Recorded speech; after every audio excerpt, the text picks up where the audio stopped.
नमस्कार. जागतो संयमी तिथे या पुस्तकातल्या या शेवटच्या भागामध्ये आपण कैलासवासी शंकर विनायक तथा नानासाहेब ठकार यांनी लिहिलेले लेख आपण आता ऐकणार आहोत. वेगवेगळ्या वर्तमानपत्रांमध्ये किंवा मुखपत्रांमध्ये ते पूर्वीच छापून आलेले होते आणि सगळ्यात शेवटी आपण म्हणजे या पुस्तकाच्या सगळ्यात शेवटी त्यांचा जीवनक्रम साधारणपणे कसा होता त्याचा तक्ताही आपण ऐकणार आहोत. तर सर्वप्रथम लोकशक्ती, लोकराज्य, गांधी श्रद्धांजली अंक हा जो 1949 साली आलेला होता, त्याच्यात ग्रामसेवा या मथळ्याखाली हा लेख आहे, तो आपण आता ऐकू. ही ग्रामसेवेची कल्पना माझ्या डोक्यात त्या काळी आली तरी कशी आणि कोठून? माझ्या डोक्यात उद्भवणाऱ्या या प्रश्नाचे मला नीटसे उत्तर देता येत नाही. भावी आयुष्यात कुठेतरी मामूली नोकरी न करता काहीतरी लोकसेवा करावी असे फॅड डोक्यात कसं शिरलं राम जाणे. मला तर त्याचा नीटसा उलगडा करता येत नाही, कारण त्या काळी लोकसेवा हा विषय आजच्या इतका रूढ नव्हता. ग्रामसेवा हा विषय तर अज्ञातच होता असं म्हटलं तरी चालेल. माझ्या परमपूज्य वडिलांची शुद्ध, साधी आणि राष्ट्रीय वृत्तीची राहणी आणि इरिगेशन खात्यात काम करणारे आणि त्यानिमित्त खेड्यात राहणारे माझे वडील बंधू श्रीयुत दत्तोपंत उर्फ अण्णासाहेब यांच्याकडे सुट्टीत काही काळ घालवण्याची लाभलेली संधी, या दोन्ही गोष्टींमुळे लोकसेवा आणि ग्रामसेवा हे विषय माझ्या डोक्यात घुळू लागले असावेत असं वाटतं. त्यांच्याकडे असताना मी खेड्यातल्या लोकांशी गप्पा मारी, मुलांशी खेळे, शिक्षकांशी चर्चा करी. खेड्यातले लोक विद्वान नसले तरी मूर्ख नव्हते. मुलं उघडीवागडी असली तरी आनंदी असत आणि शिक्षक अर्थातच साक्षर असले तरी बहुश्रुत आणि व्यासंगी नसत असं माझ्या प्रत्ययास येई. आणि शिक्षक अर्थातच साक्षर असले तरी बहुश्रुत आणि व्यासंगी नसत असं माझ्या प्रत्ययास येई. शिक्षण आटोपताच ग्रामसेवेची संधी मला लाभेल अशा अटकळीने अहमदनगरच्या अनाथ विद्यार्थी गृहात काम पत्करलं, पण ती अटकळ खरी ठरली नाही. तथापि नगरच्या वाचनालयातून दादाबाई नौरोजी यांचे poverty and un British rule in India, William Digby यांचे प्रॉस्परस ब्रिटिश इंडिया अशी आणि इतर काही पुस्तक वाचनात आल्यामुळे हिंदुस्थानातील बहुजन समाजाची आणि ग्रामीण जनतेची दुस्थितीच अधिक मनावर ठसली. रिससिटेशन ऑफ इंडियन विलेजेस अशासारख्या मथळ्याखाली एका बंगाली गृहस्थाने लिहिलेला एक निबंधही फार उद्बोधक वाटला. येणेप्रमाणे प्रत्यक्ष खेड्यात जाऊन काम करण्याची संधी नगरच्या मुक्कामात लाभली नाही तरी हिंदी जनतेची सेवा करू पाहणाऱ्या माझ्यासारख्या सामान्य बुद्धीच्या माणसाला खेड्यात किती मुबलक वाव आहे आणि तशा कामाची देशाला किती गरज आहे हे माझ्या डोक्यात पक्क बिंबलं. तथापि मनात आणि डोक्यात कितीही बिंबलं आणि ठसलं तरीही प्रत्यक्ष ग्रामसेवा करण्यासाठी खेड्यात जाऊन ठाण मांडण्याची हिंमत होईना. योजना तर कागदावर होतीच, लोकमान्यांचा आशीर्वादही होता. अंमलात कोण आणणार हा लोकमान्यांचा सवाल डोक्यात घुमत होता. मी प्रयत्न करीन हे त्यांना दिलेले आश्वासन मी अद्याप कृतीत उतरवू शकलो नाही अशी टोचणी नित्य मनाला होतीच. अशा बेचैन अवस्थेत एके वर्षी दिवाळीची सुट्टी घरी न घालवता महात्मा गांधींनी सुरू केलेल्या साबरमती आश्रमात घालवावी असं ठरवून मी तिकडे गेलो. तिथे मी जे पाहिलं त्यामुळे ग्रामसेवा हे कार्य राष्ट्रहिताच्याच केवळ नव्हे तर माणुसकीच्या दृष्टीनेही किती निकडीचे आहे हे तर माझ्या लक्षात आलेच. पण माझे याबाबतचे विचार कृतीत उतरवण्याची जणू गुरुकिल्लीच माझ्या हाती लागली असं मला वाटू लागलं. तरीसुद्धा यापुढील काही काळ विचारात आणि विवंचनेतच गेला. पण या अवधीत जी एक गोष्ट मनाने निश्चित ठरवली ती ही की खेड्यातील जनतेशी, त्यांच्या सुखदुःखांशी आपला निकटचा संबंध जोडायचा असेल तर तो खादी कार्याच्याच द्वारा जोडणं जास्तीत जास्त सुलभ, सुगम आणि स्वाभाविक आहे. ग्रामसेवेच्या आणि ग्रामोद्योगांच्या केंद्रस्थानी चरखा आहे आणि असला पाहिजे या महात्मा गांधीजींच्या विधानात पुष्कळच सत्य आहे अशा निर्णयावर मी आलो. हिंदुस्थानची बहुसंख्य प्रजा खेड्यापाड्यातच नांदत असल्यामुळे हिंदुस्थानच्या हितचिंतकांनी आणि सेवकांनी खेड्यापाड्यांकडे अधिकात अधिक लक्ष पुरवले पाहिजे. पण हे धोरण न राहिल्यामुळे जणू काय मूठभर शहरांची उन्नती झाली म्हणजे पुरे अशी समजूत होऊन खेड्यांकडे अधिकात अधिक दुर्लक्ष झाले आहे. त्याचा परिणाम असा झाला आहे की खेडी ओस आणि ओसाड होऊ लागली आणि त्यायोगे खेड्यापाड्यातील जीवन नीरस वाटू लागले. शहरांचे वैभव पाहून तात्पुरते समाधान जरी वाटले तरी हे वैभव जोपर्यंत खेडीपाडी ओसाड करून निर्माण झालेले असेल तोपर्यंत ते वैभव शहरांना शोभणार नाही. खेड्यातून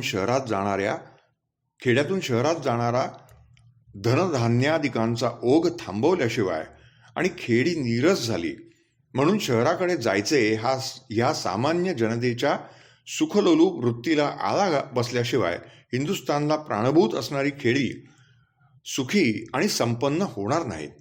पण हा ओघ कसा थांबवायचा आणि याला आळा कसा घालवायचा हा मोठाच प्रश्न आहे. महात्मा गांधींनी ग्रामसेवा, ग्रामोद्योग, खादी इत्यादी कार्यांवर जो जोर दिला त्यायोगे हा प्रश्न सोडवण्यास मदत झालेली आहे. खेड्यात सुखसोय नाही, शिक्षणाची सोय नाही, कामधंद्याची नाही असं म्हणून ज्या नेत्याने खेडं सोडायचं आणि शहराचा आश्रय करायचा, कामधंद्याची सोय नाही असं म्हणून ज्यानं त्यानं खेडं सोडायचं आणि शहराचा आश्रय करायचा असं होत राहिल्यास खेडं सोडणाऱ्या काही व्यक्तींची सोय लागत असेल पण खेडे सोडणे ज्यांना शक्य नाही अशा बहुसंख्यांकांचे दुःख कसं दूर होणार? त्यांचे दुःख उलट वाढतच जाणार हे उघड आहे. लोकमान्य टिळकांच्या अंगी त्या काळच्या शहरी विद्वानात चमकण्या इतकी बुद्धिमत्ता होती, पण त्यांची सर्व हालचाल आणि त्या हालचालींच्या मुळाशी असलेली त्यांची चतुसूत्री ही त्यांच्या अंतःकरणातील रंजल्या गांजल्यांच्या कैवारपणाची साक्ष देणारीच होती.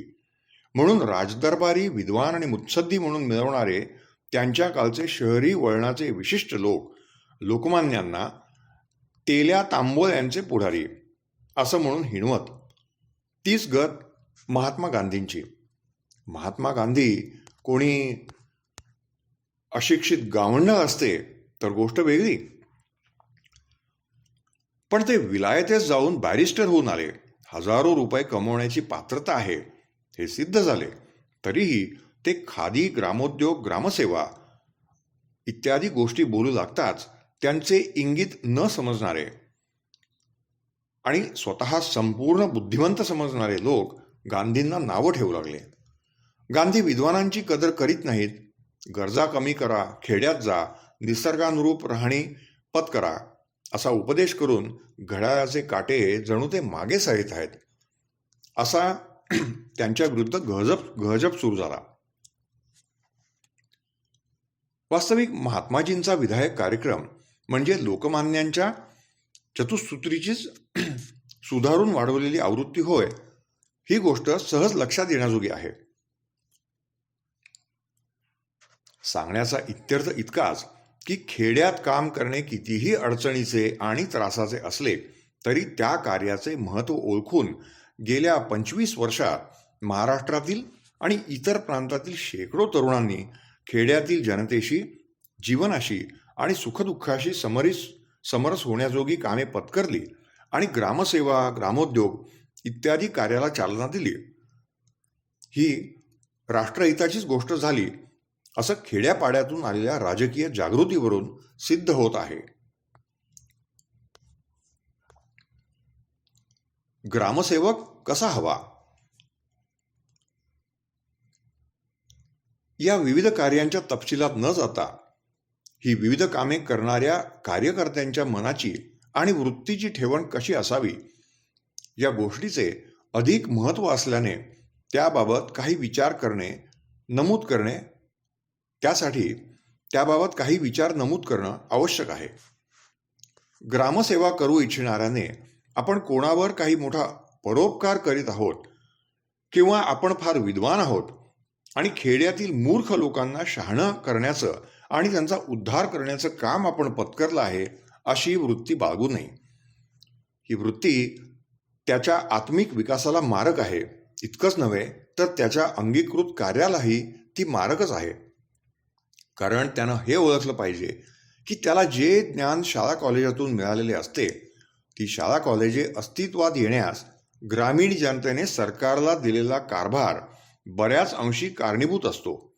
तेव्हा ग्रामीण जनतेची सेवा केल्यामुळे त्या जनतेवर उपकार केलेसे न होता त्यांच्या ऋणातून अंशतः मुक्त होण्याची संधी आम्हास मिळत आहे अशी विनम्र बुद्धी त्याने बाळगली पाहिजे. अशा बुद्धी आणि वृत्ती धारण न करता तो घमेंडखोरपणाने जर ग्रामीण जनतेत वागू लागेल तर त्याच्या असे लक्षात येईल की त्याच्या आचार विचाराची इष्ट ती छाप ग्रामीण जनतेच्या मनावर न पडता लोक त्याचा कंटाळा करतील. कारण ग्रामीण जनतेला यस्फ्यस करता न आले किंवा त्यांच्यात पुस्तकी पांडित्य नसले तरीही व्यवहार ज्ञानाचा इतका मोठा साठा त्यांच्याजवळ असतो की ग्रामीण जनतेची सेवा करणाऱ्यालाही त्यांच्याकडून पुष्कळ शिकण्याजोगं आढळतं. त्याचप्रमाणे ग्रामीण जनतेत आढळणारी शिक्षणाबाबतची अनास्था, आरोग्याच्या मूलभूत सिद्धांतांबद्दलचे त्यांचे अज्ञान, अन्यायापुढे नमते घेण्याची त्यांची वृत्ती, रूढीच्या दडपणाखाली निमूळपणे चिरडले जाणारी त्यांची मनोरचना, पिळवणूक करणाऱ्यांपासून मुक्त होण्याचा मार्ग न सापडल्यामुळे त्यांची होणारी हतबुद्धता, त्यांच्यातल्या आत्मविश्वासाचा आणि महत्त्वाकांक्षेचा अभाव इत्यादी स्वरूपाच्या दौर्बल्याबद्दल ग्रामीण जनतेला टोमणे मारणे म्हणजे त्यांच्या दुःखावर डागण्या देणेच होय. हे सर्व दौर्बल्य त्यांच्या वाट्यास का आणि कसे आले याची कार्यकर्त्याने छाननी करून या दौर्बल्यापासून त्या जनतेने मुक्त कसे व्हावयाचे हे प्रत्यक्ष कृतीनेच त्यांना दाखवले पाहिजे. शहरातील शिकलेल्या माणसांनाही ग्रामीण जीवनातील कितीतरी गोष्टींबद्दल गाढ अज्ञान असते. हे आपले अज्ञान त्यांनी झाकून न ठेवता उलट ते दूर करण्यासाठी आपण खेड्यांशी संबंध जोडित आहोत अशी वृत्ती राखली पाहिजे. आणि जिज्ञासू वृत्तीने त्यांनी खेड्यातील जाणत्या वृद्ध आणि अनुभवी गृहस्थांकडून नवनवी माहिती मिळवून घेतली पाहिजे. असे केल्याने त्यांचे अज्ञान तर दूर होईलच, पण त्यापेक्षा अधिक महत्त्वाचे एक ध्येय साध्य होईल.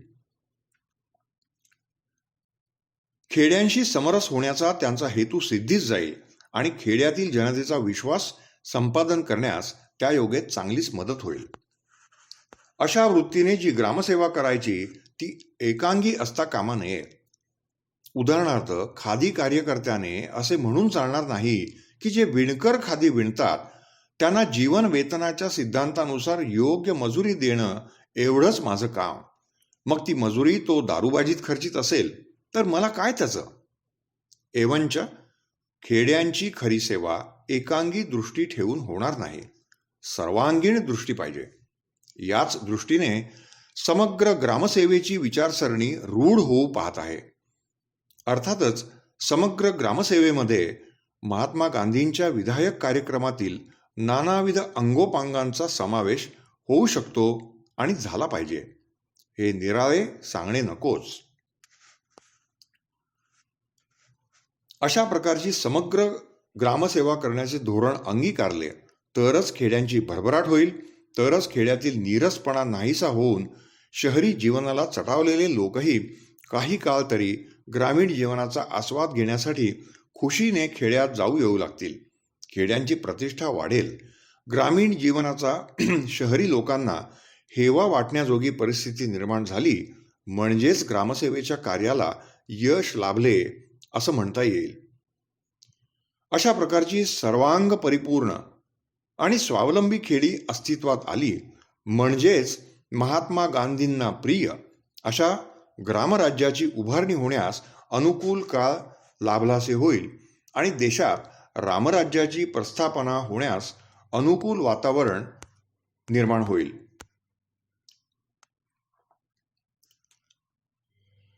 अशा खेड्यात सर्वत्र आरोग्य नांदेल, मलमूत्र विसर्जनाच्या बाबतीत बिलकुल ओंगळपणा नसेल, सर्व जनता उद्योगशील असेल, सर्वांचे उद्योगधंदे आणि हालचाली जास्तीत जास्त हित साधणाऱ्याच असतील, उच्च नीच भाव, वर्गविद्वेष इत्यादींना थारा मिळणार नाही, असेच गावातील सामाजिक आणि आर्थिक जीवन असेल.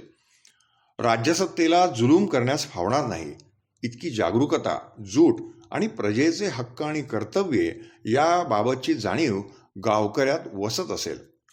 अशी खेडी अस्तित्वात येतील असं मानणं म्हणजे निव्वळ कल्पना साम्राज्य दंग राहणे होय, असे मानण्या इतकी निराशाजनक आजची परिस्थिती आहे. हे जरी खरं असलं तरी इतकं निराश होण्याचं कारण नाही. गेल्या 25 वर्षांपासून अशा विचारांनी भारलेल्या लोकांनी जे अल्पस्वल्प काम खेड्यापाड्यात चालवले आहे ते वाया जाणार नाही. युद्धाचे परिणाम म्हणून देशभर अन्नवस्त्रादिकांच्या बाबतीत बिकट परिस्थिती निर्माण झाली आहे. महात्मा गांधींचा वध करीपर्यंत फोफावलेल्या आसुरी वृत्तीचा वीट देशभर अनुभवास येत आहे. सर्वोदयाची विचारसरणीच जगाचे तारण करील आणि हाच महात्मा गांधींचा जगाला संदेश आहे, ही जाणीव आज जनतेस होऊ लागली आहे. म्हणूनच ग्रामराज्य आणि रामराज्य या गोष्टी नुसत्याच स्वप्नसृष्टीत राहतील असं मानण्यापेक्षा त्या सत्यसृष्टीत उतरण्याला अनुकूल वातावरण निर्माण होत आहे असंच म्हणावं लागेल. या पुढचा लेख आहे चित्रमय जगत. यामध्ये ऑक्टोबर 1962च्या अंकात हा प्रसिद्ध झाला होता. त्या लेखाचा मथळा आहे खादी कार्य आणि महात्माजींचा सहवास. खान्देश जिल्हा सेवेला अनुकूल होईल असं लक्षात येताच विंचवाचे बिऱ्हाड पाठीवर म्हणतात त्याप्रमाणे खानदेशात स्थिर झालो आणि आयुष्याच्या ऐन उमेदीतल्या सुमारे 30 वर्षांचे जीवन पश्चिम खानदेशच्या मुख्यतः ग्रामीण भागातच घालवण्याचं सौभाग्य मला लाभले. खानदेशातील खेड्यापाड्यात जतीर, चरखे, खादी या संस्था पूर्वापारपासून जिवंत असल्याचे माझ्या तपासात आणि पर्यटनात मला आढळून आले. जतीर म्हणजे कपाशीतील सरकी काढण्याचा रेचा. प्रत्येक गावातून जतीरांच्या वखारी लोकांच्या आठवणीच्या काळात भरभराटीच्या स्थितीत चालू असल्याचे ग्रामीण वृद्ध लोक मला सांगत. चरखे तर चालू होतेच, पण त्यावर बारीक सूत निघत असे. त्या सुतास ग्रामीण भगिनी उसळा म्हणत. गावोगावचे महार विणकाम करीत. ते आपल्या मागांवर ताण्याला गिरणीचे सूत आणि बाण्याला हा उसळा वापरीत. अशा मागांवर तयार होणाऱ्या कापडास लोक महाराऊ खादी म्हणत. अशी खादी बाजारात मोठ्या प्रमाणावर खपे. ही सर्व परिस्थिती मी अवलोकन केली. महात्मा गांधींची खादी म्हणजे ताण्याचे सूतही हात सूतच पाहिजे अशी शुद्ध आणि खरीखुरी खादी तयार करण्याची खटपट जिल्ह्यात चालू झाली होती. त्या खटपटीत मी सामील झालो.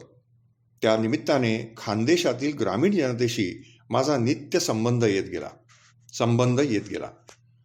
गांधींच्या खादीचे निमित्त नसते तर माझा असा संबंध आलाच नसता आणि ग्रामीण जनतेची स्थिती कशी आहे, त्यांच्या गरजा काय आहेत, त्यांच्या अडचणी काय आहेत, त्यांच्या आकांक्षा काय आहेत, हे सर्व मला मुळीच समजलं नसतं. ते समजलं नसतं तर माझी ग्रामसेवेची कल्पना डोक्यातच राहिली असती आणि योजना कागदावरच राहिली असती. गावात प्रवेश करून त्या गावातील ठराविक घरांच्या प्रशस्त ओट्यांवर मी जाऊन पोहोचेपर्यंत आपापल्या घरात कातलेलं सूत घेऊन आयाबाया येण्यास सुरुवात होई. सूत वजन करून घ्यायचं, मजुरी द्यायची आणि पुढच्या आठवड्यासाठी पेरू वजन करून द्यायचं. इतकं काम तर प्रत्येक गावी करावंच लागे. याशिवाय सूत सुधारण्यासाठीच्या सूचना द्याव्या लागत. चरखे बिघडले असल्यास तिकडेही लक्ष द्यावं लागे. त्राक बिघडल्यामुळे कोणाचं काम बंद पडलं असेल तर नवा त्राकही पुरवावा लागे. अशा प्रकारे पेरू देता देता शेवटच्या गावच्या ज्या काही बायांना पेरू देण्यास शिल्लक नसत त्या बाया रोजगार बुडाला म्हणून किती हळहळत असत ते पाहिलं म्हणजे माझा जीव तीळ तीळ तुटे आणि घरून निघतानाच 15-20 शेरांपेक्षा अधिक भारी ओझे उचलण्याचे सामर्थ्य माझ्यामध्ये नसल्याबद्दल मीच स्वतःच दोष देत असे. 1925 सालच्या अशा उभारीच्या काळात आमच्या जिल्ह्यात महात्माजींचा दौरा झाला. त्या प्रसंगी त्यांना मी अधिक जवळून पाहू आणि ओळखू शकलो. एके प्रसंगी काही अंतर पायीच जाण्याचं त्यांनी ठरवलं. त्यांच्याबरोबर चालणं म्हणजे मला जवळजवळ पळावंच लागलं. चालता चालता मी सहज विचारलं, महात्माजी, आदर्श प्रचारक कसा असावा? त्यांच्या सुप्रसिद्ध विनोदी वृत्तीचा मला जणू प्रथमच परिचय करून देण्यासाठी क्षणभर थांबून माझ्याकडे पाहून खदखदा हसत ते उद्गारले, ठकारसारखा. मी साहजिकच लज्जित होऊन पुन्हा तसाच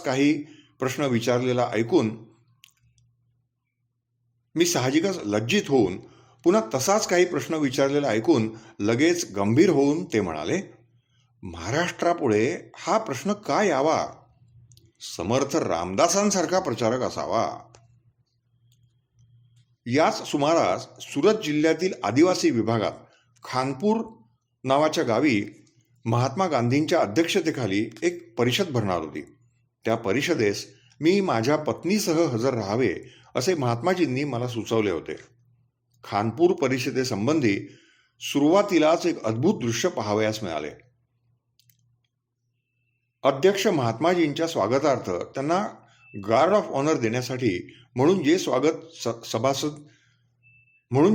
सभासद दुतर्फा उभे राहिले होते त्या सुरुवातीलाच मोठे मोठे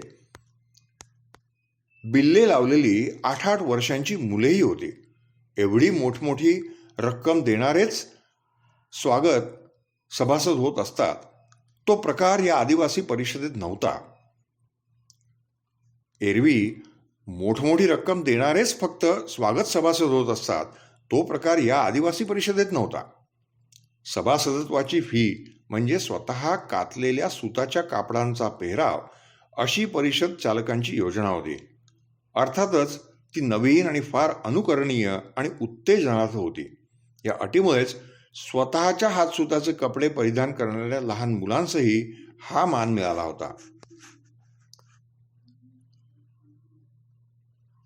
या पुढचा लेख आपण ऐकणार आहोत जो महात्माच्या डिसेंबर 1961च्या अंकामध्ये प्रसिद्ध झाला होता आणि त्या लेखाचा मथळा आहे गांधी वाङ्मयाच्या अभ्यासाची आवश्यकता.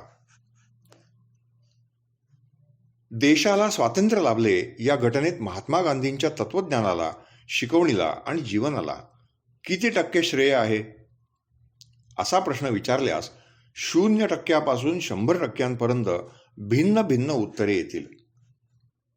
0% श्रेय आहे म्हणजे गांधीजींना मुळीच श्रेय नाही असे म्हणणाऱ्यांचा दृष्टिकोन असा की दोन्ही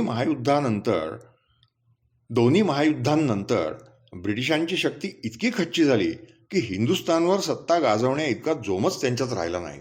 म्हणून स्वतःच त्या जोखडातून मुक्त करून घेण्यासाठीच त्यांनीच हिंदुस्थानला स्वातंत्र्य दिले. या विचाराच्या लोकांना ब्रिटिश लोकात चिवटपणा आणि चिकाटी किंवा बुलडॉग टेनॅसिटी किती आहे याची कल्पना नाही असंच म्हणावं लागेल. स्वराज्य हा माझा जन्मसिद्ध हक्क आहे अशा देशभर गाजलेल्या गर्जनेने जी स्वराज्य प्राप्तीची तीव्रता लोकमान्य टिळकांनी या देशाच्या जनमानसात निर्माण केली ती जर केली नसती तर त्या वातावरणाचा फायदा घेऊन चले जाव या घोषणेच्या पूर्वतयारीच्या निमित्ताने गांधीजींनी देशभर उठावणी केली नसती तर ब्रिटिशांनी हिंदुस्थानला स्वातंत्र्य मुळीच दिले नसते, ही गोष्ट सूर्यप्रकाशा इतकी स्पष्ट आहे. गांधीजींना स्वराज्य प्राप्तीचे 100% श्रेय आहे असे म्हणणाऱ्यांच्या अंतःकरणात गांधीजींबद्दल नितांत आदर आहे असे मानले तरीही खुद्द गांधीजी इतके विनयशील आणि सत्यनिष्ठ होते की त्यांनाही हा विचार पटला नसता, ही गोष्ट निर्विवाद आहे. मी कोणताही नवा पंथ स्थापला नाही आणि स्थापू इच्छित नाही. आजवरच्या संस्कृतीने जे मला शिकवले तेच मी सांगत आहे. जे मी स्वतः केले नाही ते करण्यास मी इतरांना कधीच सांगितलेलं नाही. मी ध्येयनिष्ठ असलो तरी हवेत मनोरे बांधणारा ध्येयनिष्ठ नसून मी एक व्यावहारिक ध्येयनिष्ठ किंवा प्रॅक्टिकल आयडियलिस्ट आहे, अशीच गांधीजींची धारणा होती. लोकमान्य टिळकांचा उल्लेख ते केव्हाही टिळक महाराज याच संबोधनाने करीत. मुंबई येथे लोकमान्य इहलोक सोडून गेले त्यावेळी गांधीजींचा मुक्काम मुंबईस होता.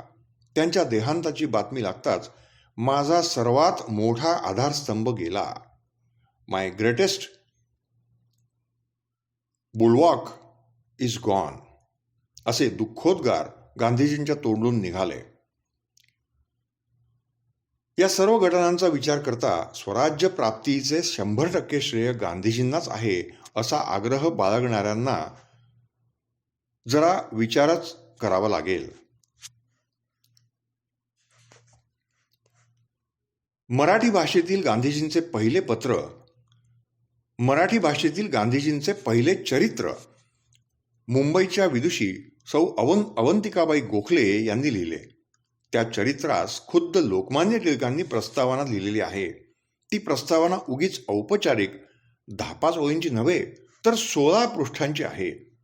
त्या प्रस्तावनेत लोकमान्यांनी महात्माजींच्या आत्मबलाची मुक्त कंठाने तारीफ केलेली असून त्या प्रस्तावनेचा समारोप नायमात्मा बलहीनेन लभ्यः न मेधया न बहुना श्रुतेन, म्हणजे हे आत्मबल दुर्बलतेने किंवा विद्वत्तेने किंवा बहुश्रुतपणाने मिळणारे नाही, या उपनिषद वचनाने केलेला आहे.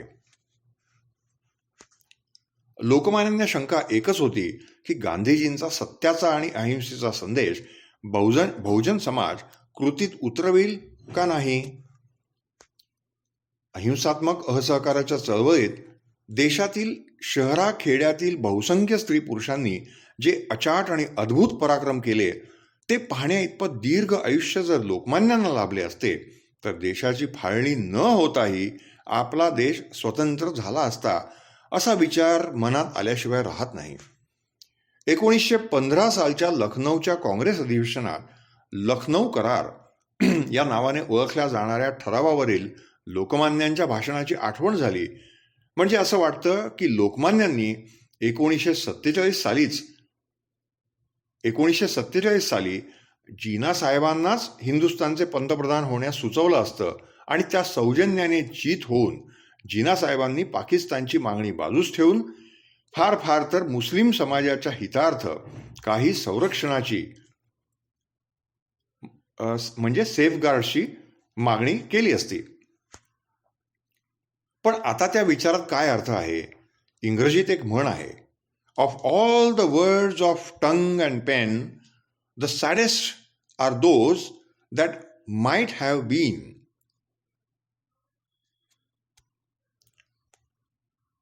ही जर तारी भाषा आता बोलण्यात काही अर्थ नाही हे मान्य असूनही या मुद्द्याचा इतका विस्तार एवढ्यासाठीच केला की खुद्द लोकमान्य टिळकांच्या अंतःकरणातही महात्मा गांधींच्या आत्मबलाबद्दल आणि त्याच्या आधारावर त्यांनी हिंदुस्थानात येण्यापूर्वी दक्षिण आफ्रिकेत केलेल्या कामगिरीबद्दल आणि हिंदुस्थान आल्यावरही बिहारमधील चंपारण्य प्रकरणी त्यांनी मिळवलेल्या यशाबद्दल नितांत आदर वसत होता. आता आणखी एका निराळ्याच विचारसरणीबाबत विचार करू. महात्मा गांधींनी अस्पृश्यता निवारणाची जी चळवळ केली ती काही हिंदू धर्माभिमान्यांना फार झोंबली. अस्पृश्यता कायम राहिली तर हिंदू धर्म नष्ट होईल असे गांधीजी म्हणत, तर अस्पृश्यता नष्ट झाली तर हिंदू धर्म बुडेल असं मानणारे हिंदुत्वनिष्ठ लोक आपल्या देशात निघाले आणि आजही काही प्रमाणात असतील. राजकारणात धर्माची लुडबुड गांधीजींना करावयास नको होती. गांधीजींनी करावयास नको होती असंही त्यांना वाटत असेल.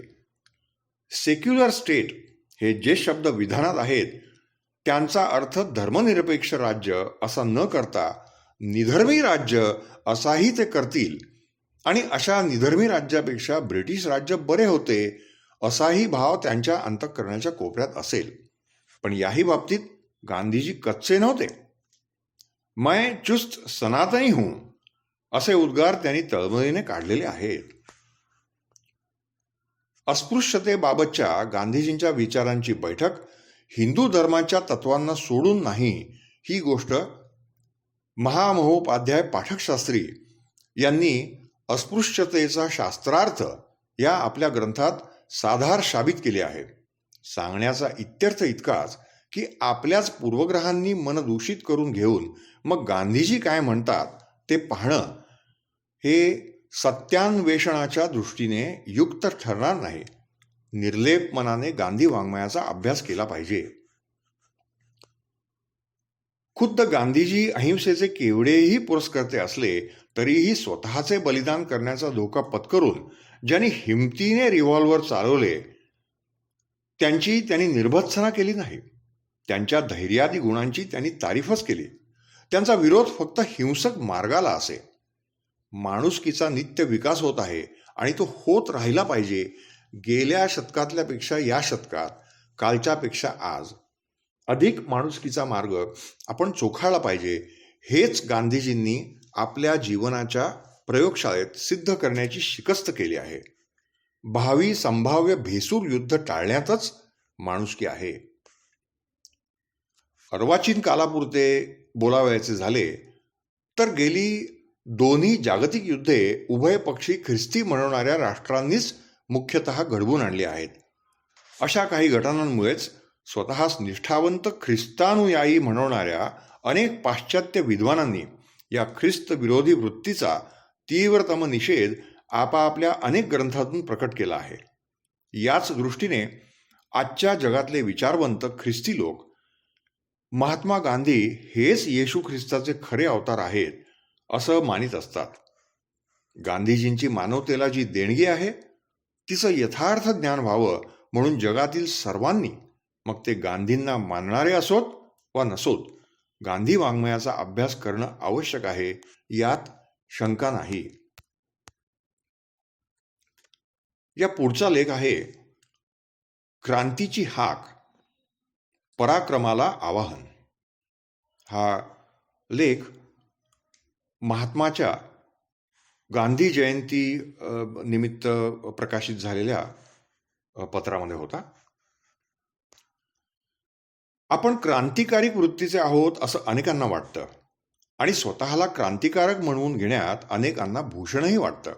ही फार आनंदाची गोष्ट आहे, कारण सांप्रतच्या नीरस आणि निष्प्रभ वातावरणात असे म्हणणारे कोणी नुसते भेटले तरीही माझ्यासारख्याच धन्यता वाटते.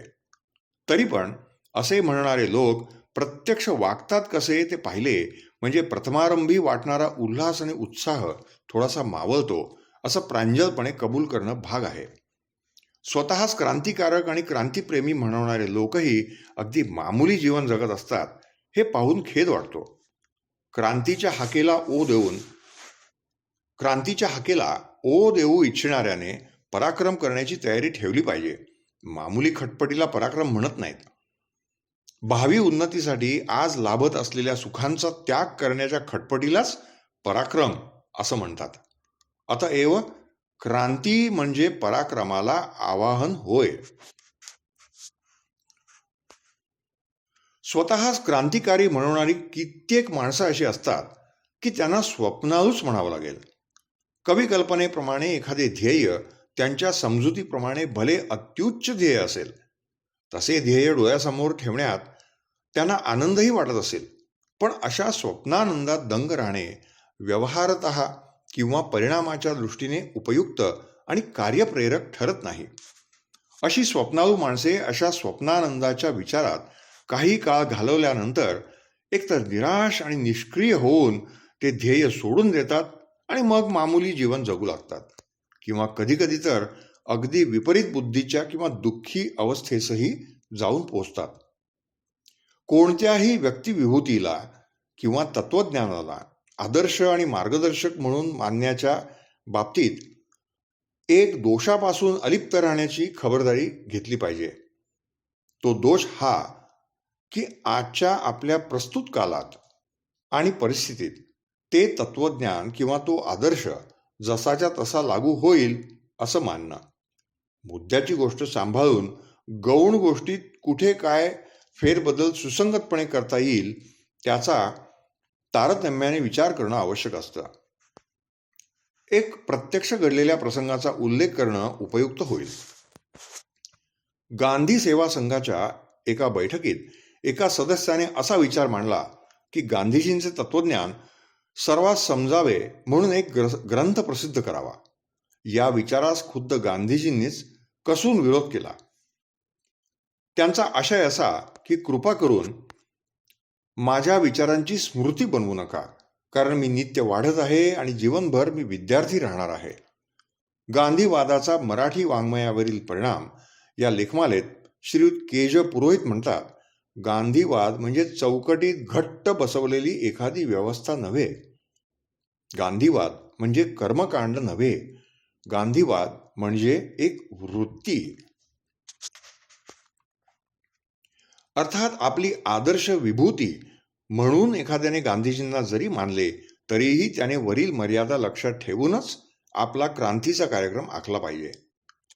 कधीकधी असे होतं की तात्विकदृष्ट्या एखादे अत्युच्च आणि आदर्शभूत वाटणारे तत्वज्ञान एखाद्या विशिष्ट परिस्थितीत व्यवहारतः अगदी निरुपयोगी आहे असं वाटतं. अर्थात ते अनुकरणीय नाही असंही मग स्वाभाविकच वाटू लागतं. असं वाटू लागलं म्हणजे या व्यक्तिविभूती किंवा त्यांचं तत्वज्ञान नीरस वाटू लागतं आणि मग साहजिकच ह्या तत्वज्ञानावरील आणि ते प्रतिपादन करणाऱ्यावरील निष्ठा कमी होते. एखादं तत्वज्ञान नीरस का वाटतं किंवा केव्हा वाटतं याची फोड आणि मीमांसा सुप्रसिद्ध अमेरिकन लेखक डॉक्टर विल ड्युरॅन्ट यांनी एका वाक्यात स्पष्ट केली आहे. ते म्हणतात, philosophy is not love today because she has lost the spirit of adventure. तत्वज्ञान आज आवडेनासं झालं आहे कारण त्याची साहसपूर्वक उपासना बंद झाली आहे. या विधानाचे रहस्य थोडक्यात समजावून सांगणे झाल्यास असे म्हणता येईल की सत्यम वद, धर्मम चर इत्यादी सर्वसामान्य आणि सर्वतोमुखी असलेले तत्वज्ञान तेव्हाच आकर्षण वाटू लागते की जेव्हा सत्य जगवण्यासाठी किंवा धर्म टिकवण्यासाठी सत्याचा किंवा धर्माचा उपासक साहस करून किंवा जीव धोक्यात घालूनही त्यांचं पालन करतो. अन्यथा ते तत्वज्ञान तत्वतः कितीही उच्च असलं तरीही ते नीरसच वाटणार. आजच्या युगात गांधीजी आणि त्यांचं तत्वज्ञान कार्यप्रेरक आणि स्फूर्तिदायक बनण्याच्या लायकीचं आहे. तरीही ते आजकाल नीरस वाटते. ही गोष्ट कितीही दुःखद असली तरी ते कटू सत्य आहे हे कबूल केलंच पाहिजे. पण वर उल्लेखिलेली विल ड्युरॅन्ट यांची मीमांसा या नीरसपणाचे स्पष्टीकरण देण्यास पुरेशी आहे. आपली सर्व मते जीव धोक्यात घालून कृतीत उतरवण्याची त्यांनी पराकाष्ठा केलेली असल्यामुळे त्यांचे सर्व जीवन एखाद्या अव्वल दर्जाच्या क्रांतिकारकास शोभेसे झाले आहे. जे मी स्वतः केलेले नाही ते मी इतरांस कधीच सांगितले नाही. एखाद्या सर्वसामान्य माणसाप्रमाणेच मीही अनेक दोषांनी परिपूर्ण होतो, पण जीवनभर प्रयत्नांचीच मी कास धरली आहे इत्यादी स्वरूपाच्या त्यांच्या वचनांवरून त्यांचे जीवन कोणत्याही प्रयत्नशील आणि क्रांतिप्रिय माणसास आदर्श आणि अनुकरणीय वाटण्यासारखेच आहे.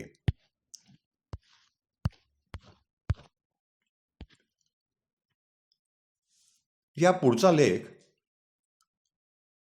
महात्माच्या नोव्हेंबर 1962च्या अंकामध्ये प्रकाशित झाला होता. त्याचा मथळा आहे, सद्यस्थिती सुधारण्याचा उपाय.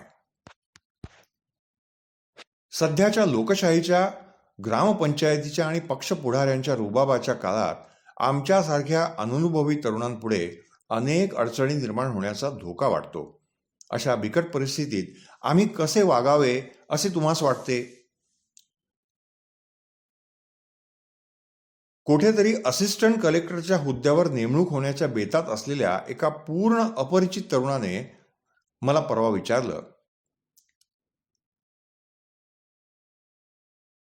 तर मी म्हणालो, स्वातंत्र्यपूर्व काळात स्वातंत्र्यप्राप्तीस्तव झटणारे लोक जसे वागले तसेच तुम्ही वागले पाहिजे. अर्थात लोकहित ही प्रधान बाब समजून त्या प्रित्यर्थ प्रामाणिकपणाने झटत असता एखाद्या ग्रामपंचाचे किंवा एखाद्या नाणावलेल्या देशभक्ताचे अगर पक्ष पुढाऱ्याचे, फार काय तुमच्या वरिष्ठांचेही वर्तन जर तुम्हाला असत्य, अनीतिमय आणि लोकहितास बाधक वाटेल तर कोणत्याही परिणामांची, कोणाच्याही रोषाची किंवा अप्रियची, फार काय नोकरीवरून बडतर्फ होण्याचीही तमा न बाळगता तुम्ही लोकहित साधण्याचीच पराकाष्ठा केली पाहिजे. अर्थात असे करताना उर्मटपणा, असभ्यपणा किंवा असत्यता यांचा लवलेशही तुमच्या आचार विचारात असता कामा नये. एवढी सावधगिरी जर तुम्ही बाळगाल तर नोकरीतून तुम्ही कमी केले गेलात तरीही तुम्ही मातृभूमीची सेवा केल्यासारखे आणि सांप्रतची राजवट उच्च पातळीवर नेल्यासारखे होईल. अशी 10-5 ठळक उदाहरणे देशात घडून आल्यास त्यांचा निश्चितच वचक बसेल आणि सांप्रतचे दूषित वातावरण पुष्कळच निवळेल, यात तिळमात्र शंका नाही. तथापि तशा परिणामावर दृष्टी न ठेवता कर्तव्य म्हणूनच तुम्हाला असे करणे भूषणावह ठरेल. स्वातंत्र्यप्राप्तीस्तव भारतातील ज्या लोकांनी पराकाष्ठेचे हाल भोगले, किंबहुना प्राणही अर्पण केले, त्यांचे स्मरण करा आणि सांप्रतची दूषित राजवट आणि नामधारी लोकशाही सुधारण्यासाठी परिणामी स्वार्थत्याग वा नोकरी त्याग करण्यास तयार राहा. तुमच्या विचारांच्या तुमच्या सर्व सहकार्यास माझा हा निरोप सांगा. ब्रिटिश सत्तेला चले जावचा प्रभावी यशस्वी आदेश देऊन स्वतंत्र सरकार अधिकारावर आले. स्वतंत्र सरकारचा राज्यकारभार गांधीजींच्या इच्छेनुसार रामराज्या शोभेसा जरी एकदम झाला नाही तरी कमीत कमी दगडापेक्षा वीट मऊ म्हणतात त्याप्रमाणे सुसह्य होईल अशी भारतीय प्रजेने अटकळ आणि आशा बाळगणं अगदी स्वाभाविक होतं. ही आशा आणि अटकळ फोल ठरल्याची शंका येणंही कोणत्याही स्वराज्याभिमान्यास दुःख वाटण्यास पुरेसे आहे. स्वराज्य हा माझा जन्मसिद्ध हक्क आहे, हे लोकमान्यांचे ब्रीदवाक्य होते. ब्रिटिश राजवटीत जे सुखशांतीचे सौख्य वरवर भासमान होत होते ते थडग्यातल्या सुखशांती समान होय, किंवा पीस ऑफ द ग्रेव्ह असे लाला लजपतराय मानित. पण त्या वरवरच्या सुखता शांतीचेही कौतुक करणारे कित्येक भारतीय आणि इंग्रज लोक लोकमान्यांच्या ब्रीदवाक्याचा उपहास करीत. त्यावर लोकमान्य म्हणत, आम्हाला स्वराज्य पाहिजे, सुराज्य नको. याचा अर्थ असा नव्हे की लोकमान्यांना कुराज्यही चालले असते. त्याचा आशय इतकाच होता की स्वराज्यातून खऱ्या सुराज्याचा उदय होणं शक्य आहे. सध्याचा काळ हा संक्रमण काळ आहे असंच आपण मानलं पाहिजे. आणि या काळात रामराज्य तर राहोच, पण उलट कुराज्यच आहे असं जरी आपण क्षणभर मानलं तरीही निराश होण्याचं मुळीच कारण नाही. चुका करण्याचाही आम्हाला हक्क आहे असं जेव्हा म्हटलं जातं तेव्हा त्याचा आशय असाच असतो की चुका करता करताच आपला विकास होण्याची शक्यता असते. अर्थात यासाठी सामान्य आणि विशेषतः सत्ताधाऱ्यात आत्मनिरीक्षणाची आणि सतत निर्दोष होण्याची खटपट करण्याची वृत्ती पाहिजे. अशी खटपट करण्यास टीकेची मदतच होते. निंदकाचे घर असावे शेजारी असे तुकाराम महाराजांनी म्हटले.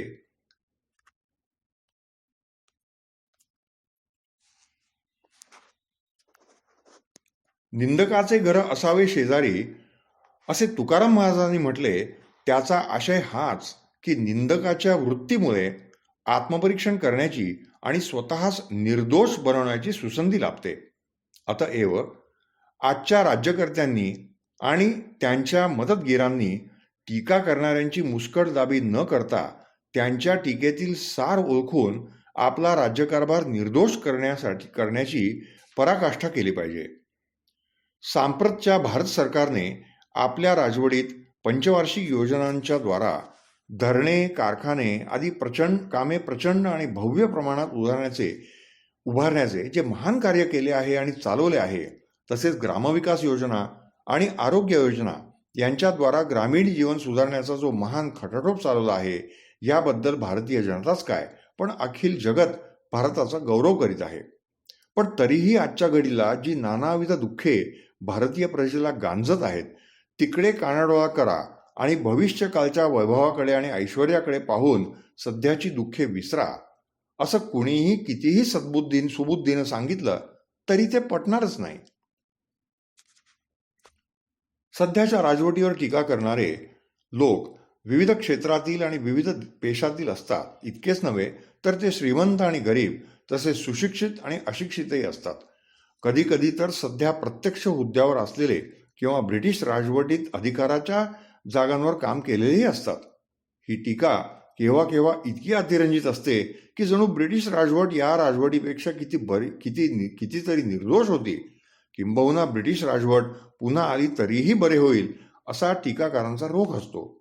माझ्यासारख्या खादीदारी आणि काँग्रेसप्रेमी माणसाला डिवचण्यासाठी ही टीका मुद्दाम अतिरंजित स्वरूपात मला ऐकवली जाते की काय, अशीही शंका मला कधी कधी येते. मी एकट्याने नीतिमान, सत्यप्रतिज्ञ आणि अहिंसावादी राहून काय होणार? मी म्हणणारे तथाकथित प्रतिष्ठित लोकही लाच देतात, घेतात. मग माझ्यासारख्याने तसं करण्यात काय हरकत आहे? देशभक्त म्हणवणारे आणि अधिकाराच्या जागांवर असणारे राजकारणी लोकही खादी ग्रामोद्योगांच्या पुरस्काराचे निव्वळ नाटक करतात. मग माझ्यासारखे तत्वनिष्ठ राहून आणि त्या प्रित्यर्थ झीज सोसून काय उपयोग, असे विचार मनात येणे अस्वाभाविक नाही. पण हे लक्षात घेतलं पाहिजे की अशाच परिस्थितीत आपल्या तत्वनिष्ठतेची कसोटी लागत असते. कारण निव्वळ प्रवाहाबरोबर पुण्यात काय पुरुषार्थ? अशा प्रतिकूल परिस्थितीत खऱ्याखुऱ्या सत्प्रवृत्त आणि विकसनशील माणसाने एकच आचारविचार ठाम केला पाहिजे की कोणी कसाही वागो, माझ्या आचारविचारांची ही मर्यादा राहणार, तिच्यापासून मी कधीही च्युत होणार नाही.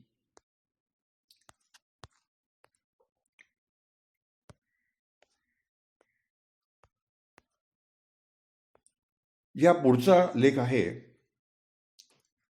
स्वतंत्र भारत, यामध्ये प्रकाशित झाला होता. त्यातला काही भाग इथे उद्धृत केलेला आहे आणि हा लेख 2 नोव्हेंबर 1954 साली प्रकाशित झाला होता. स्वतंत्र भारत, जे धुळ्याहून कैलासवासी कांतीलालजी गुजराती हे प्रसिद्ध करत असत.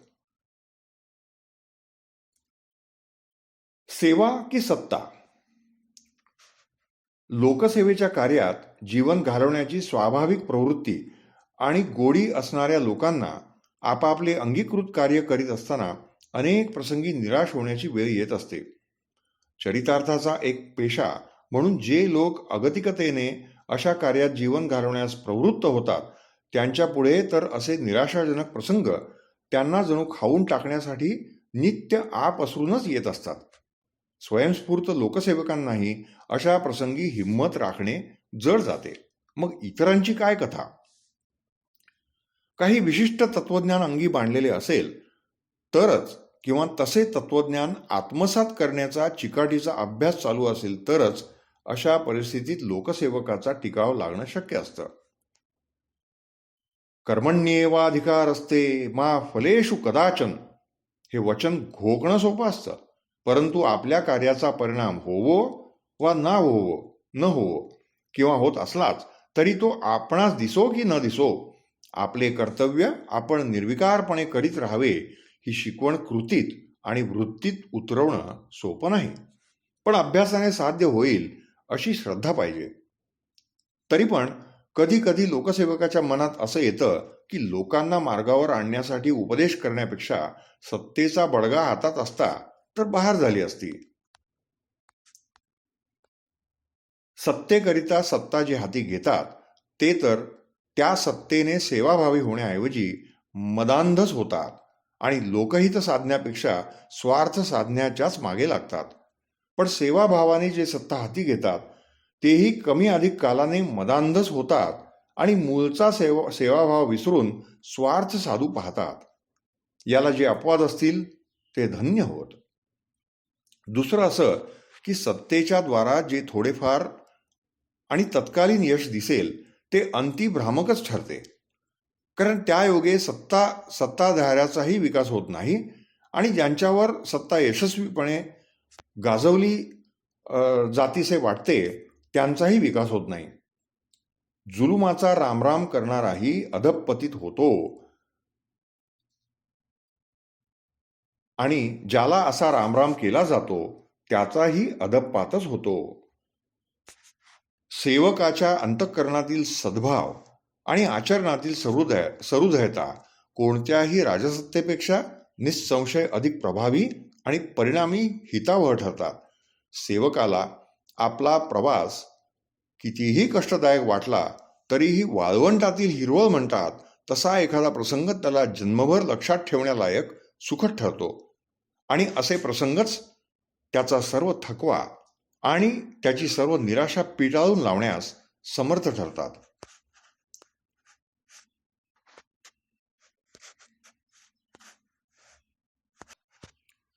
या पुढचा लेख हिमालयाच्या परिसरात 1962 ते 64 मधील नानांच्या हिमालयाच्या परिसरातील प्रवास आणि वास्तव्यासंबंधी त्यांचे काही लेख स्वतंत्र भारतमध्ये प्रसिद्ध झाले होते. शेवटचा लेख त्यांच्या मृत्यूनंतरच प्रसिद्ध झाला. त्यातील काही भाग आता आपण पुढे ऐकणार आहोत. बडेथी हा गाव गंगोत्री जमुनोत्रीच्या वाटेवर असल्यामुळे संधी लाभताच येथून जमुनोत्री, गंगोत्री, केदारनाथ, बद्रीनाथ अशी शास्त्रोक्त चारीधाम यात्रा करण्याचा मानस होता. पण अगदी उलट्या दिशेने जायचं ठरवलं, कारण माझ्या जीवन यात्रेच्या दृष्टीने तसंच करणं मला युक्त वाटलं. अर्थात हरिद्वार, दिल्ली, अल्मोडा, नैनितालवरून आम्ही उभयता प्रथम कौसानीसच गेलो. कौसानीच्या आकर्षणाचे सर्वात मुख्य कारण म्हणजे महात्मा गांधींचा 1929 साली तेथे काही काळ मुक्काम होता.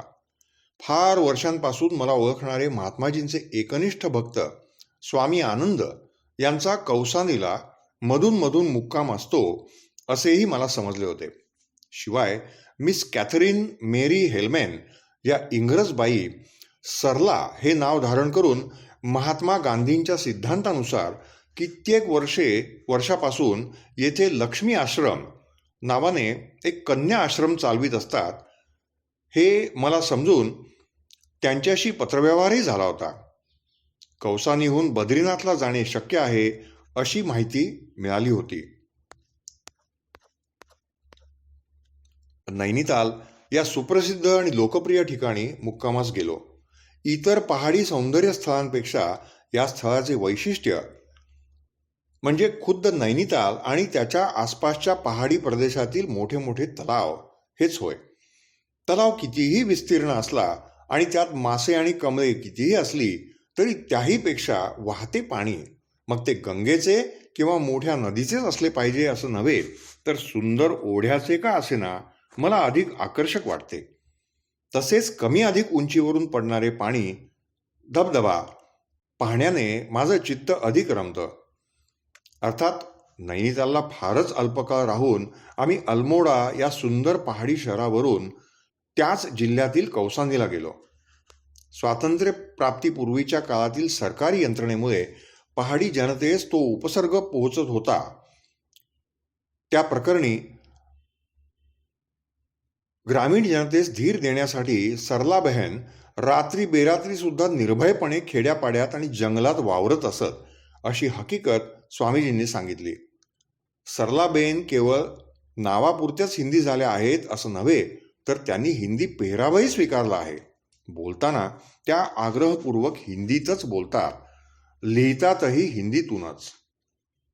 कौसानी येथील महात्मा गांधींचे निवासस्थान पाहण्याची माझी जी तीव्र इच्छा होती ती सफल झाली.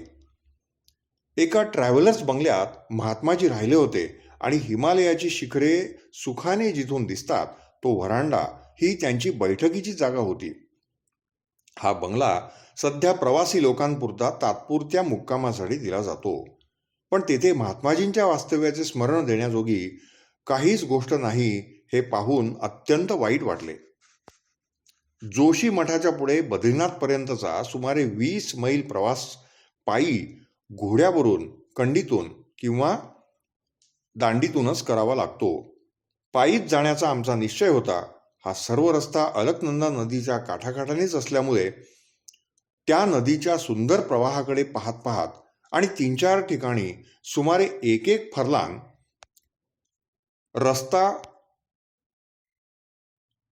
फरलांग रस्ता बर्फावरून चालत चालत मध्ये एका चट्टीवर एक रात्र काढून दुसऱ्या दिवशी सायंकाळी आम्ही बद्रीनाथला पोहोचलो. उंच सखल पात्रातून आणि लहान मोठ्या दगडा खडकातून वळणावळणांनी वाहणारा अलकनंदा नदीचा प्रवाह चित्ताकर्षक होता.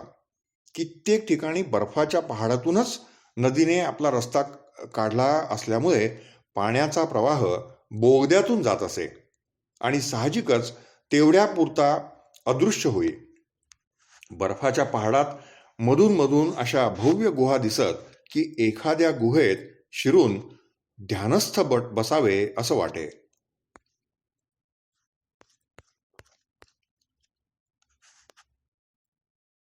आता एक पत्र लिहिलेलं होतं.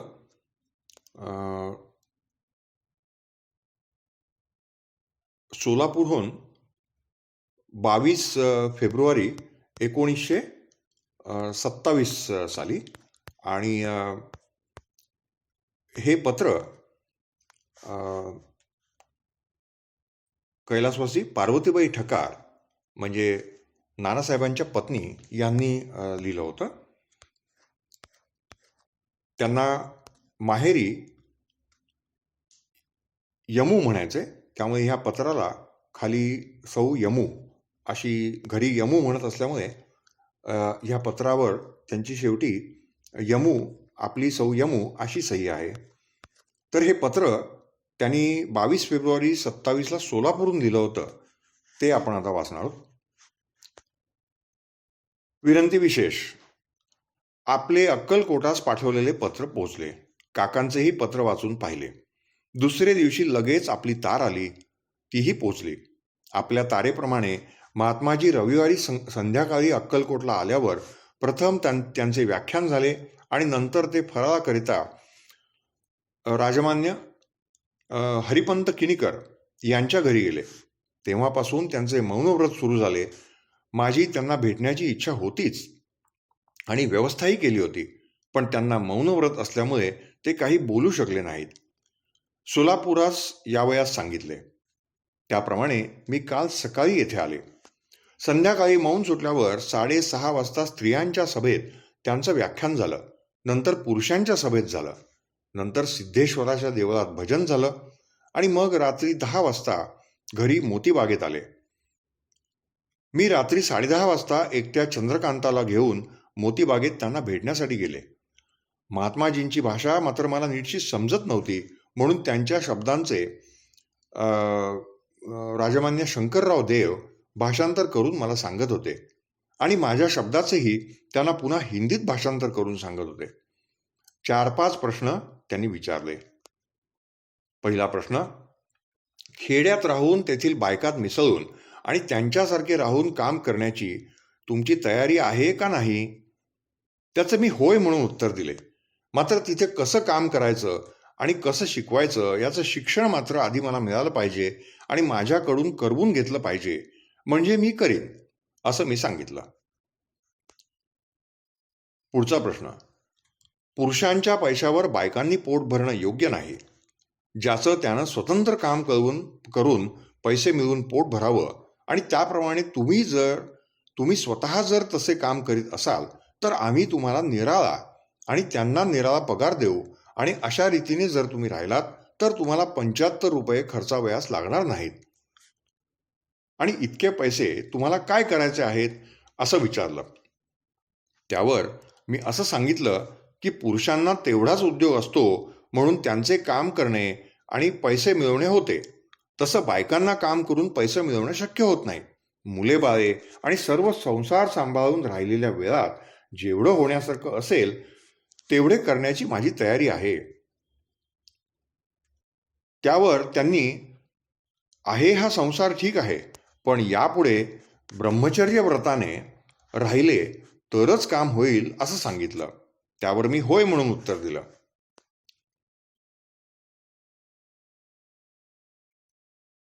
त्यानंतर आपण विमा उतरल्याची हकीकतही विचारली.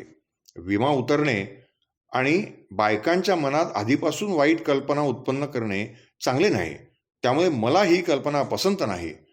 तुम्हाला पसंत आहे का, असं विचारलं. त्यावर मला वाईट कल्पना पसंत नाही, पण त्यामुळे पैसे शिल्लक राहतात म्हणून मला ती गोष्ट पसंत आहे, असं सांगितलं.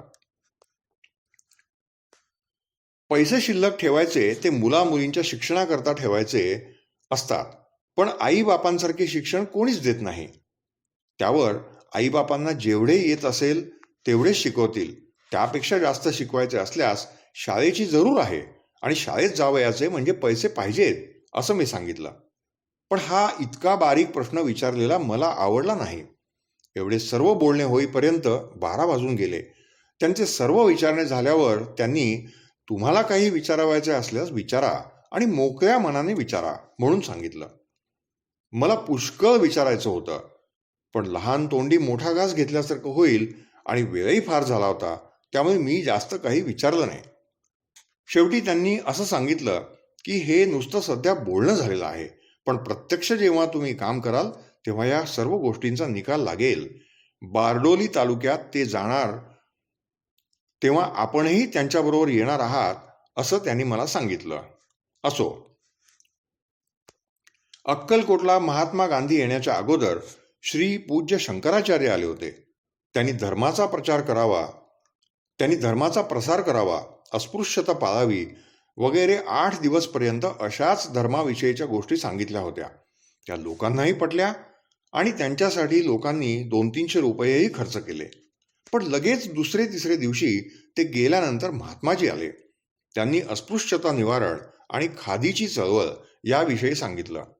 दोघांच्या सांगण्यामध्ये जमीन अस्मानाचे अंतर होते, पण उपदेश मात्र भिन्न असल्यामुळे कोणाचे ऐकावे आणि कसं वागावं हे लोकांना समजत नाही. तेव्हा त्यांनी काय करावे हा प्रश्न मला महात्माजींना विचारायचा होता, पण तो राहिला. तसंच 75 रुपये पगाराचा प्रश्न जेव्हा त्यांनी विचारला तेव्हा आमचे दर महिन्यास डॉक्टरचे काहीतरी बिल असतेच. अशा काही अडचणीच्या प्रसंगी जर आम्हाला पैसे लागले आणि 200-400 रुपये बिलं भरण्याची पाळी आली तर आमच्याजवळ पैसे शिल्लक नकोत का, असाही प्रश्न मला विचारावायचा होता, पण तोही राहिला. यावर त्यांचे काय उत्तर असणार? ते हे की खेड्यातील गरीब लोक कधी आजारी पडून बरे होत नाहीत का, पण पुष्कळ लोक पैशाच्या अभावी डॉक्टरी उपचार वेळेवर न झाल्यामुळे मरतात. आम्हीही पैशाच्या अभावी आमच्या आयुष्याची नासाडी करावी काय, असे माझे हे प्रश्न आपण बारडोलीला गेल्यावर त्यांना विचारावेत. आणि ही सर्व प्रकारची आमची काळजी जर ते दूर करणार असले, मुलांच्या शिक्षणाची जबाबदारी पत्करणार असले, अर्थात त्यांना उच्च प्रतीचे शिक्षण मिळालेच पाहिजे. महात्मा गांधी म्हणतात की निरक्षर माणसास सुद्धा वाटेल तितके काम करण्यास वाव आहे. शिकलेल्या माणसाच्या हातून जसे काम होते तसे अशिक्षित माणसाच्या हातून होणार नाही. महात्माजी पुष्कळ शिकून, बॅरिस्टरीचा अभ्यास करून, खूप पैसा मिळवून, आकांक्षा पूर्ण करून, देशी परदेशी हिंडून, सर्व जगाचा अनुभव घेऊन पुन्हा त्यांनी माघार खाल्ली आहे. म्हणूनच ते आज महात्मा या पदाला पोचले आहेत. त्यांच्या इतके जरी नाही तरी साधारण उच्च शिक्षण मुलांना दिलंच पाहिजे. आणि ते आईबापापासून मिळणं शक्य नसतं. त्याला शाळेत जाऊन पैसा खर्च केल्याशिवाय मिळत नाही. शिक्षणाशिवाय मन थोर होत नाही. अशा एक का दोन पुष्कळ गोष्टी आहेत. सर्व पत्रातून लिहिणं शक्य नाही. जेवढ्या लिहिल्या तेवढ्या महात्माजींना विचाराव्यात. पत्र फार लांबलं. आम्ही आज अक्कलकोटात जात आहोत. आपणास मला तिकडे केव्हा घेऊन जावयाचे असेल तेव्हा घेऊन जा. माझी केव्हाही येण्याची तयारी आहे. केव्हाही नेले तरी प्रथम मला शिंदखेडला येऊन तेथील सर्व सामान मी स्वतः आवरणार आहे. तेथील सर्व मंडळीस भेटणार आहे. नंतर दुसऱ्या गावी येणार. विशेष काही नाही. सर्वजण खुशाल आहोत. आपण प्रकृतीस सांभाळून काम करावे. पूज्य महात्माजी आपल्या प्रकृतीस कितीतरी सांभाळत असतात. वरचेवर पत्र पाठवावे. आपली सौ यमो. तर हे पत्र होतं कैलासवासी शंकर विनायक ठकार तथा नानासाहेब ठकार यांच्या पत्नी कैलासवासी श्रीमती पार्वतीबाई ठकार यांनी लिहिलेलं, 1927 साली लिहिलेलं. आता ह्या पुस्तकाच्या शेवटी थोडक्यात कैलासवासी शंकर विनायक तथा नानासाहेब ठकारांचा जीवनक्रम कसा होता तो आपण थोडक्यात बघूयात आणि त्यानंतर हे पुस्तक समाप्त होईल. त्यांचा जीवनक्रम साधारण असा होता. 1893 मध्ये त्यांचा धारवाडला जन्म झाला. म्हणजे 25 सप्टेंबर 1893 मध्ये धारवाड, मद्रास आणि पुणे इथे त्यांचं शालेय शिक्षण झालं. नूतन मराठी विद्यालय पुणे इथून ते मॅट्रिक झाले आणि फर्ग्युसन कॉलेज पुणे इथून कॉलेज शिक्षण पूर्ण झालं. 1916 साली लोकमान्य टिळकांची सरदार गृहात भेट झाली आणि त्यांना ग्रामसेवा योजना सादर केली. 1918 मध्ये मुंबई विश्वविद्यालयाची BA पदवी त्यांनी मिळवली आणि त्यानंतर साबरमती आश्रमास भेट दिली. 1918 ते 20 या काळात अनाथ विद्यार्थीगृह अहमदनगर इथे अधीक्षक म्हणून ते होते. नंतर 1920 ते 21 या काळामध्ये नूतन मराठी विद्यालय हायस्कूलमध्ये शिक्षक होते. त्याच काळी त्यांचा विवाह झाला. पुणे येथे 22 फेब्रुवारी 1920 साली कुमारी यमुना विष्णू पोद्दार यांच्याबरोबर, ज्यांचा जन्म हैदराबाद इथे 10 ऑक्टोबर 1905 साली झाला होता. त्यानंतर त्या दोहोंनी असहकारितेच्या चळवळीत उडी घेतली. 1921 ते 23 अंमळनेरच्या राष्ट्रीय विद्यालयात शिक्षक होते. अंमळनेर नगरपालिकेचे सदस्य म्हणून निवडणूक, तेही एक पैसाही खर्च न करता त्यांनी लढवली होती, केवळ लोकांच्या सांगण्यामुळे. विद्यालयाचे राष्ट्रीयत्व संपल्यानंतर मात्र, म्हणजे विद्यालयाने जेव्हा तत्कालीन ब्रिटिश सरकारची ग्रँट घ्यायला सुरुवात केली, त्यावेळेला त्यांनी त्या कारणास्तव राजीनामा दिला. 1923 पासून ते संपूर्ण खादीदारी होते. म्हणजे तिथून पुढच्या संपूर्ण आयुष्यभर त्यांनी फक्त हाताने सूत कातलेल्या खादीच्या धाग्याने हातमागावर विणलेलं खादीचं कापड आणि त्याचे कपडे, असे ते संपूर्ण खादीदारी होते. पश्चिम खानदेश किंवा धुळे जिल्ह्यातील विविध सार्वजनिक कार्यांची सुरुवात त्यांनी 1923 मध्येच केली आणि खादी प्रसार, ग्रामसेवा, काँग्रेस कार्य, आदिवासी सेवा असं सगळं 1948 पर्यंत चालू होतं. महाराष्ट्र प्रांतिक खादी मंडळाचे ते चिटणीस होते. 1925 ते 28 मध्ये पश्चिम खानदेश जिल्हा मंडळाचं कार्य त्यांनी केलं. 1925च्या 4 महिन्यात जिल्ह्यात 10,000 रुपयांचं खादी उत्पादन त्यांनी करवून घेतलं. जिल्ह्यात भिल्ल सेवेसाठी संस्थेची आवश्यकता आहे अशी जाणीव त्यांना झाली आणि त्यानंतर काळी परस किंवा त्याचं त्यानंतरचं नाव राणी परस जे महात्मा गांधींनी दिलं, या ठिकाणी परिषद त्यांनी भरवली होती. तर त्यासाठी महात्मा गांधींची जिल्ह्यास भेट आणि दौरा असा झाला होता. गांधीजींच्या मार्गदर्शनावरून त्यांनी भारत दौरा केला. साबरमती आश्रमात त्याची समाप्ती झाली आणि ब्रिजोलियाच्या विणकाम शाळेत शिक्षण घेतलं होतं. गांधीजींनी या दौऱ्याची आणि त्यावरील अहवालाची माहिती हाऊ टू डू इट या मथळ्याखाली यंग इंडियाच्या 15 मार्च 1928च्या अंकात दिली होती.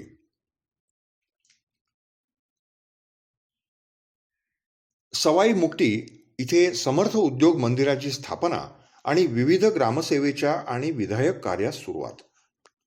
1930 मध्ये सविनय कायदेभंगाच्या चळवळीत सहभाग आणि कारावास. कायदेभंगाचे जिल्हाधिकारी म्हणून कार्य. 1931 मध्ये गांधी सेवा संघाचे सभासदत्व. 1932 ते 34 या काळामध्ये वैयक्तिक सत्याग्रहाच्या चळवळीत भाग आणि कारावास. 1933 मध्ये महाराष्ट्र काँग्रेसचे चिटणीस आणि लढ्याचे सर्वाधिकारी म्हणून पुणे शहरात आणि कॅम्पमध्ये जाहीर सभा आणि कार्य. स्वदेशी मालाच्या विक्रीसाठी धुळ्यामध्ये फेरी. पश्चिम खानदेश जिल्हा काँग्रेस कमिटीचे चिटणीस. हे सर्व 1932 ते 34 या काळामधलं होतं. 1936 मध्ये पश्चिम खानदेश जिल्हा काँग्रेस कमिटीचे अध्यक्ष होते. फैजपूर येथे भरलेल्या अखिल भारतीय काँग्रेस अधिवेशनाच्या वेळी एक मंत्री आणि निवास समितीचे ते प्रमुख होते. महाराष्ट्र प्रांतिक काँग्रेस कमिटीचे सदस्य होते, तसंच अखिल भारतीय काँग्रेस कमिटीचेही सदस्य होते. 1937 मध्ये पश्चिम खानदेश जिल्ह्यात शेतकरी परिषद त्यांनी भरवून दुष्काळी प्रश्नांना वाचा फोडली. त्यानंतर काँग्रेस कार्य सोडून आदिवासी सेवेकडे वळण्याचा निर्णय त्यांनी घेतला. 1938 मध्ये पश्चिम खानदेश भिल्ल सेवा मंडळाची नंदुरबार येथे स्थापना केली. केळपाडा येथे आदिवासी भागात वास्तव्य होतं. आदिवासी विभागात दारूबंदी मोहीम त्यांनी उभारली आणि भिल्ल साधू श्री गुलाम महाराज यांच्याशीही त्यांचा सहवास आणि त्यांचं चरित्र प्रकाशित केलं. 1939 ते 48 या कालखंडामध्ये जनरल सेक्रेटरी तसंच नंतर अध्यक्ष होते पश्चिम खानदेश भिल्ल सेवा मंडळाचे. 1939 मध्ये श्रीयुत राजेंद्र बाबूंच्या पश्चिम खानदेश जिल्ह्यातील दौऱ्यामध्ये सहभाग होता. अक्राणी महालात धडगाव येथे आमदार श्रीकांत भाईंच्या अध्यक्षतेखाली आदिवासी परिषद झाली होती. नंतर जिल्हा स्कूल बोर्डावर नियुक्ती. भिल्ल भागात शाळा, छात्रालय, सहकारी भांडारं, धान्य कोठारं यांची स्थापना केली.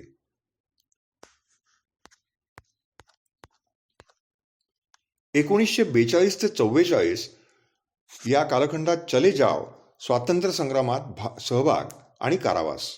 1942 मध्ये महात्मा गांधींचे स्वातंत्र्यप्रेरक विचार हे पुस्तक त्यांनी प्रकाशित केलं.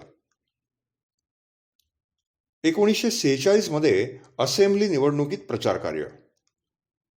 दोडवे म्हणजे तालुका तळोदे इथे ठक्कर बाप्पा यांच्या अध्यक्षतेखाली पश्चिम भारत आदिवासी कार्यकर्त्यांचं संमेलन. 1947 मध्ये ख्रिस्त धर्मीयास गांधींचे आव्हान प्रकाशित झालं, म्हणजे नानासाहेबांचं पुस्तक प्रकाशित झालं. 1942 ते 48 मसूद गॅलाघर प्रकरण घडलं. 1948 मध्ये श्रीयुत बाळासाहेब खेर यांच्या हस्ते भिल्ल मुलामुलींच्या छात्रालयाच्या म्हणजे शबरी कन्या मंदिर या नव्या जागेचा कोनशिला समारंभ झाला.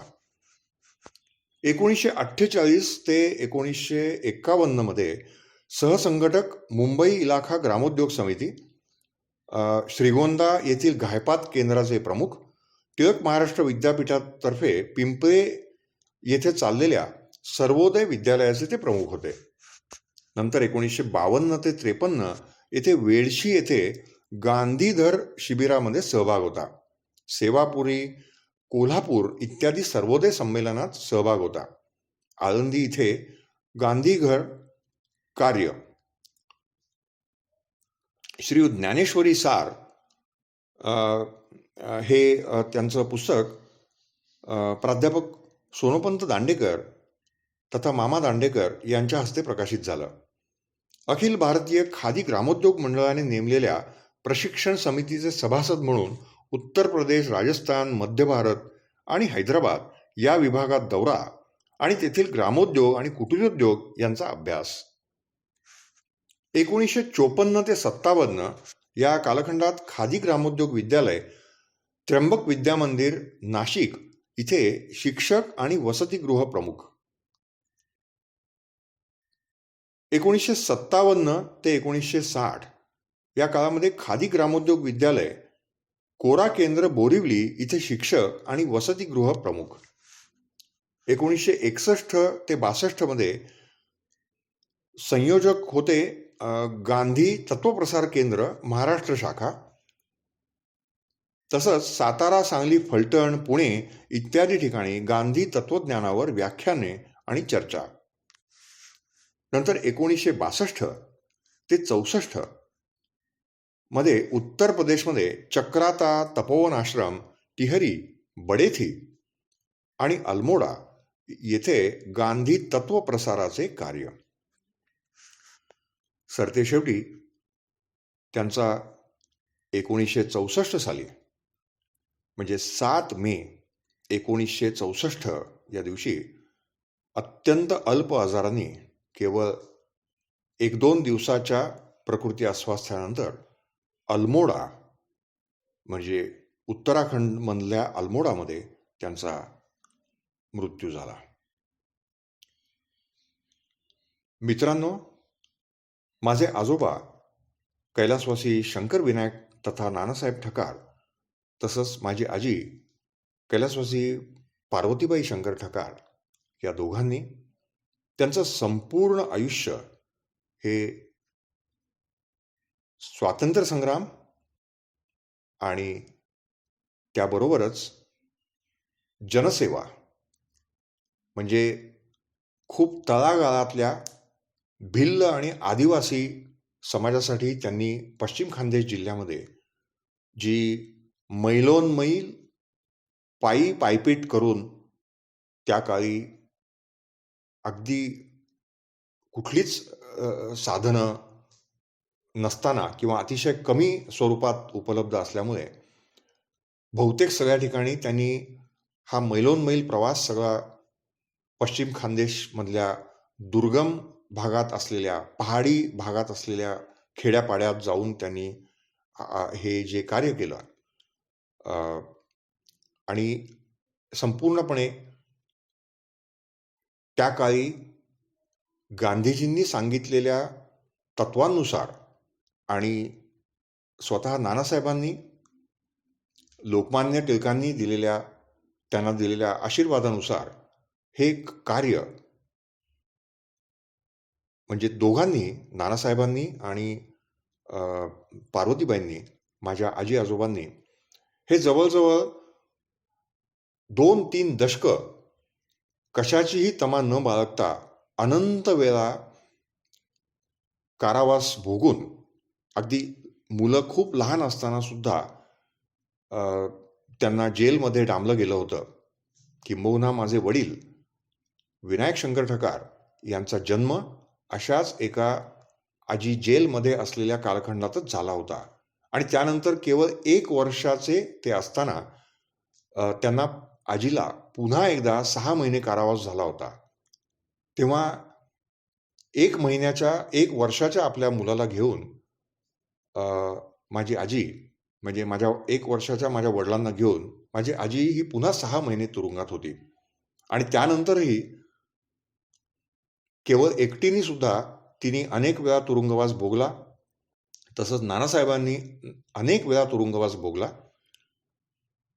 आणि अशा पद्धतीने ह्यांचं संपूर्ण आयुष्य हे देशसेवेला आणि देशाला स्वातंत्र्य मिळावं म्हणून हे समर्पित आयुष्य असं दोघंही जगले.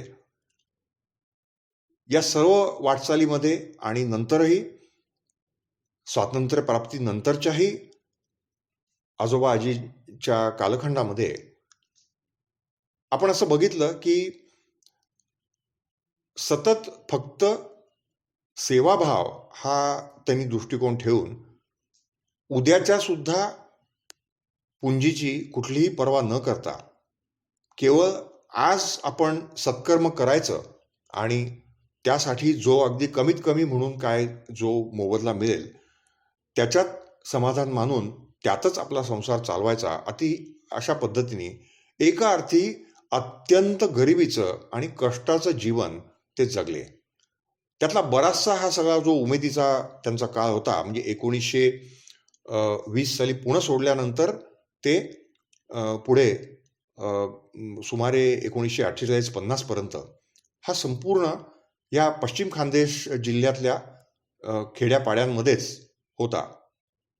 तेव्हा हे सगळं बघितलं की खरोखरच असं वाटतं की आपल्यापैकी किती जण अशी वेळ आली तरी सुद्धा असं जीवन जगू शकतील. तेव्हा आपण सगळ्यांनीच ह्यातून खूपच काही घेण्यासारखं आहे.